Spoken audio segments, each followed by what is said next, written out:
नमस्कार दोस्तों, स्वागत है आप सभी का अपने चैनल स्टडी रिलेटेड पर।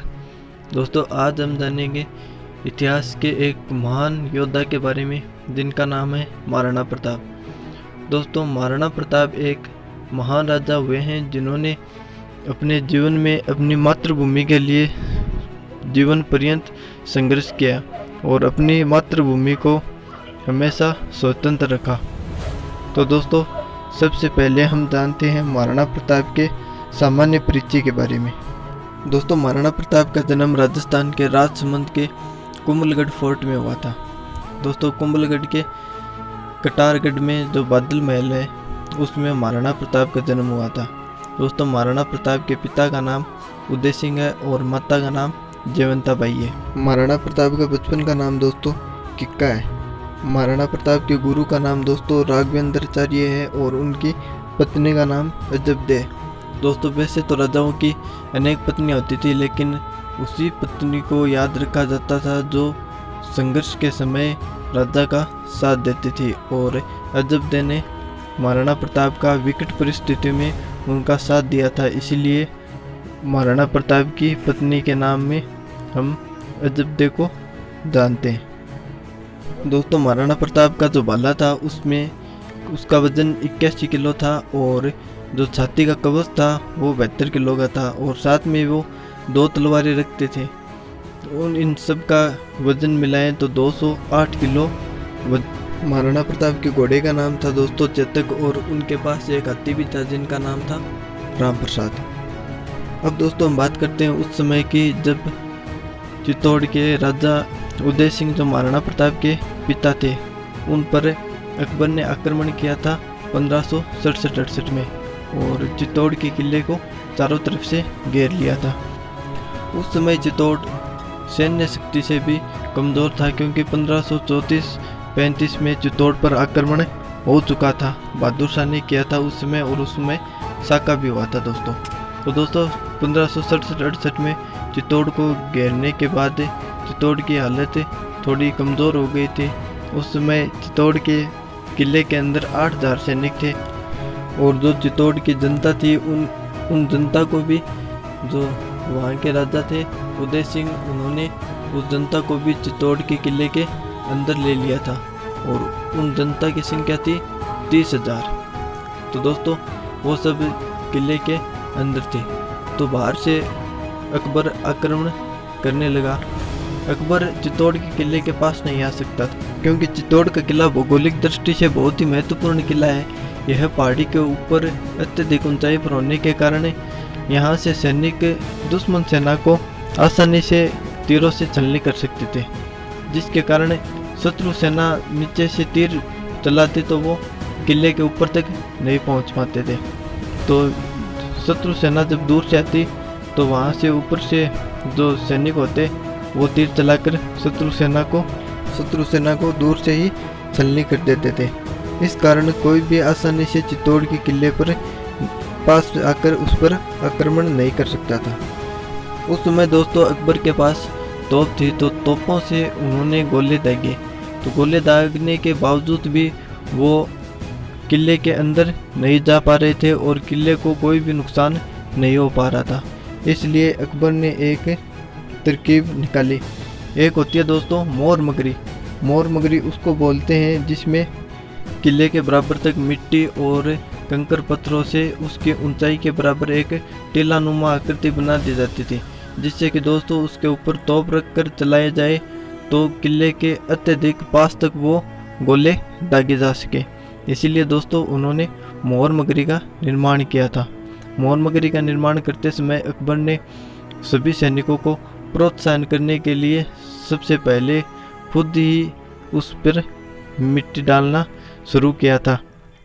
और दोस्तों, मोर मगरी का निर्माण होना भी कठिन था, जिसके कारण अकबर ने यहाँ पर अत्यधिक धन अपने सैनिकों में बांटा और उसको निर्माण करवाने के लिए अपने सभी सैनिकों को प्रोत्साहन किया। तो दोस्तों, उसके बाद उन तोप के गोलों से धीरे धीरे वो तोप के गोले जो चित्तौड़ का किला था उसके पास जाने लगे और उससे चित्तौड़ के किले को थोड़ा बहुत नुकसान होने लगा। दोस्तों अब अकबर ने आदेश दे दिया था कि प्रत्येक 4 घंटे के बाद एक तोप का गोला दाग दिया जाए, जिससे कि जो भी फोर्ट के अंदर है उनकी नींद और चैन हराम हो जाए, वो आराम से सो ना सके और आराम से कोई कार्य भी ना कर सके, और जिसके कारण वो अंदर से दुर्ग के दरवाजे खोल दे। लेकिन फिर भी अंदर महाराणा प्रताप और उदय सिंह ने अपना हौसला बनाया रखा और साथ ही सबात का निर्माण करना शुरू कर दिया था। सबात का निर्माण इस तरह से होता है कि सबात के ऊपर जानवरों की खाल को लगाया जाता है, जिससे सैनिक उसके अंदर से होकर आए तो ऊपर से जो तीरों की वर्षा हो रही उसके कारण किसी भी सैनिक को नुकसान न पहुंचे। फिर भी दोस्तों ऊपर से जो तीरों की वर्षा हो रही थी उसके कारण अकबर के 200 से 250 सैनिक डेली मर रहे थे। अकबर ने 2 सबातों का निर्माण किया और फोर्ट के एकदम नज़दीक पहुंच गया। फोर्ट के नज़दीक पहुंचकर फोर्ट की जो नींव थी उसमें उन्होंने 2 ओर से बारूद भर दी थी और बारूद को विस्फोट कर दिया था, जिसके कारण फोर्ट को नुकसान पहुंचा था। दुर्ग के अंदर महाराणा प्रताप, उदय सिंह और उनके दरबारी जो थे वो जयमल राठौड़, कल्ला राठौड़, फतेह सिसोदिया और डोडिया सांडा थे। इस विकट परिस्थिति को देखकर दोस्तों जो वहाँ के दरबारी थे उन्होंने उदय सिंह को समझाया कि आप अपने सब परिवार को लेकर गोगुदा की पहाड़ियों में चले जाओ, लेकिन उदय सिंह ने मना कर दिया था। उदय सिंह अकबर से लड़ना चाहते थे, लेकिन उन सभी के आग्रह करने पर और उन सभी का जिद करने पर उदय सिंह को वहाँ से जाना पड़ा कुछ सैनिक लेकर, और महाराणा प्रताप ने यह जिद कर ली थी कि वो वहाँ से नहीं जाएंगे। तब उदय सिंह अपने परिवार के साथ चले गए, लेकिन महाराणा प्रताप चित्तौड़ दुर्ग में ही रहे थे। दोस्तों लगभग 4 माह तक अकबर ने चित्तौड़ के किले की घेराबंदी की, जिसके कारण किले के अंदर जो भी रसद सामग्री थी वो धीरे धीरे पूरी होने लगी थी। दोस्तों स्थिति ऐसी आ गई थी कि सभी एक टाइम भोजन करने लगे और महाराणा प्रताप ने कई बार ऐसा समय आया है कि अपने भोजन में से जनता को भोजन दिया। तो दोस्तों आप सोच सकते हो कि महाराणा प्रताप कितने महान थे। अब दोस्तों महाराणा प्रताप और सभी दरबारियों ने यह निर्णय लिया कि अब अकबर के साथ युद्ध किया जाए और किले के दरवाजे खोल दिया जाए। उससे पहले दिन की जो रात्रि थी दोस्तों, उस समय सभी जनता और जो दरबारी थे और महाराणा प्रताप थे उन सभी ने मिलकर एक साथ भोजन किया और यह निश्चय किया कि अगले दिन आक्रमण किया जाएगा अकबर के ऊपर और दुर्ग के दरवाजे खोले जाएंगे अगले दिन। तो दोस्तों महाराणा प्रताप का जो भोजन था दरबारियों ने उसमें बेहोशी की दवा मिला दी थी और अजब के भोजन में भी बेहोशी की दवा मिला दी थी।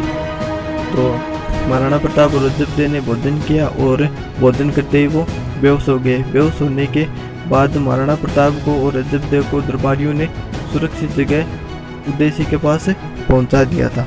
दरबारियों को पता था कि अगर महाराणा प्रताप को हम समझाएंगे कि आप ये युद्ध ना करें और यहाँ से सुरक्षित बाहर निकल जाए तो महाराणा प्रताप उनकी बात नहीं मानेंगे, जिस कारण उन्होंने ऐसा किया। फिर दोस्तों अगले दिन की सुबह हुई और जो जौहर कुंड था उनको रानियों ने सजाया और जौहर किया। जौहर क्या होता है? जौहर वह होता है दोस्तों जब युद्ध में जीतने की कोई गुंजाइश ना हो तो इसके लिए जो महिलाएं होती है वो अपने अस्तित्व को बचाने के लिए लकड़ियां इकट्ठी करती है, जिन्हें पवित्र लकड़ियां कहते हैं, और उसके अंदर अग्नि में समाहित हो जाती है। फिर राजपूत योद्धा केसरिया साफा धारण करते हैं और अपने दोनों हाथ में तलवार लेकर दुश्मन से इस तरह से लड़ते हैं कि उनको ज़्यादा से ज़्यादा क्षति पहुंचाई जाए। महिलाएं अग्नि में समाहित हो जाती है और चित्तौड़ दुर्ग के दरवाजे खोले जाते हैं। 8000 सैनिक बड़ी ही वीरता से अकबर की सेना के साथ लड़ाई करते हैं। इसी युद्ध में जो जयमल राठौड़ थे उनके पैरों की गोली लग जाती है। अकबर ने अपनी संग्राम बंदूक से उनके पैर पर गोली मार दी थी और जिसके कारण जयमल जी घायल हो गए थे और उन्होंने अपने भतीजे जो कि कल्ला राठौड़ थे उनको कहा कि मैं लड़ना चाहता हूँ। तो कल्ला राठौड़ ने अपने कंधे पर उनको बिठाया और 2 तलवार तो कल्ला राठौड़ के हाथ में थी और 2 तलवार जयमल राठौड़ के हाथ में थी। वो 4 हाथ से लड़े और इतने भयंकर तरीके से लड़े कि जो भी वहाँ देखने वाले थे वो सभी आश्चर्यचकित हो गए और वो दोनों वीरगति को प्राप्त हो गए, जिसके कारण आज भी कल्ला जी को 4 हाथों वाले देवता के नाम से पूजा जाता है राजस्थान में दोस्तों।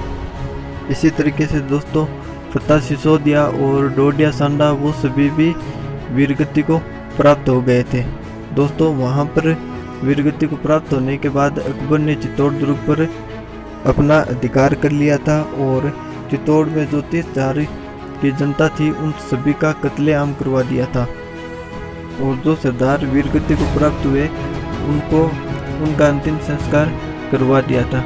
जब अकबर ने चित्तौड़ दुर्ग की घेराबंदी की थी उस समय चित्तौड़ के अंदर से उनकी अकबर के साथ संधि का प्रस्ताव रखा गया था दोस्तों। उस समय एक तो डोडिया सांडा और कल्ला जी अकबर के पास आए और संधि का प्रस्ताव रखा तो उन्होंने अकबर ने सबसे पहले कहा कि अगर उद्देश्य संधि का प्रस्ताव खुद लेकर आए तो वह इस पर विचार करेगा। तो इस पर कल्ला जी राठौड़ ने मना कर दिया और वहाँ से चलने का आग्रह किया डोडिया सांडा जी से। तो वे दोनों चलने लगे तो अकबर ने कहा कि आपकी हार निश्चित है क्योंकि आपके पास थोड़े से सैनिक है और मेरे पास इतने सैनिक है, तो आप अपनी अंतिम इच्छा बता दो। तो डोडिया सांडा जी ने कहा जब तक मेवाड़ का एक भी बच्चा जिंदा है तब तक तुम चित्तौड़ दुर्ग पर अपना अधिकार नहीं कर सकते, और फिर भी अगर तुम्हारा चित्तौड़ दुर्ग पर अधिकार हो जाए तो बस एक काम कर देना कि हम जितने भी राजपूत वीरगति को प्राप्त हो जाएं उन सभी का हमारे धर्म के अनुसार अंतिम संस्कार करवा दें। इसी कारण सभी राजपूत जो कि वीरगति को प्राप्त हुए उनका अंतिम संस्कार हिंदू धर्म के अनुसार ही हुआ था दोस्तों। यहाँ जो नरसंहार हुआ था यह अकबर के जीवन का काला दाग माना जाता है और इसको मिटाने के लिए जयमल जी और फतेह जी की मूर्तियाँ उन्होंने आगरा के किले पर लगाई थी जो कि औरंगजेब ने तोड़वा और फिर राय सिंह ने बीकानेर के जूनागढ़ के किले में उन मूर्तियों को फिर से लगाया।